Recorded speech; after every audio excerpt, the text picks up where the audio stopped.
പുസ്തക പ്രകാശന രംഗത്ത് 2 പതിറ്റാണ്ടിലേറെയായി സക്രിയമായി ഇടപെടുന്ന കൈരളി ബുക്സിന്റെ കൈരളി ഇന്റർനാഷണൽ കൾച്ചറൽ ഫെസ്റ്റ് 4ാം എഡിഷന്റെ ഉദ്ഘാടനം മെയ് 14-ന് ശിക്ഷക് സദനിൽ നടക്കുമെന്ന് Kairali books editor A V Pavithran വാർത്താ സമ്മേളനത്തിൽ അറിയിച്ചു.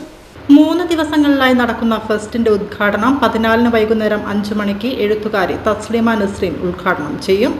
കഥ, നോവൽ, കവിത, നാടകം, വൈജ്ഞാനികം, ജീവചരിത്രം, ആത്മകഥ, സഞ്ചാര സാഹിത്യം, കഥാപഠനം, സാഹിത്യ നിരൂപണം എന്നിങ്ങനെ പിന്നിട്ട വഴികളിൽ 4000-ത്തിലധികം ശീർഷകങ്ങൾ പ്രസിദ്ധീകരിച്ചു.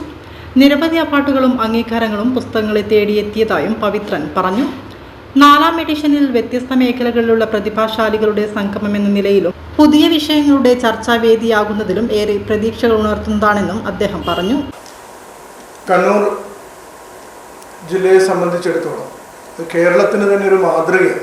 പ്രത്യേകിച്ച് നമുക്കറിയാം, കല, സാംസ്കാരിക, രാഷ്ട്രീയ എല്ലാ രംഗത്തും, അതുപോലെ തന്നെയാണ് ഇന്ന് പുസ്തക പ്രസാധന രംഗത്തും അതുപോലെ വ്യത്യസ്തമായ പ്രോഗ്രാം സാഹിത്യവുമായി ബന്ധപ്പെട്ടും സിനിമയുമായി ബന്ധപ്പെട്ടും നടത്തുന്നതിൽ ഇന്ന് കൈരളി വളരെ ശ്രദ്ധേയമായ പ്രവർത്തനം കഴിഞ്ഞ കുറേ വർഷങ്ങളായിട്ട് നടത്തിക്കൊണ്ടിരിക്കുകയാണ്.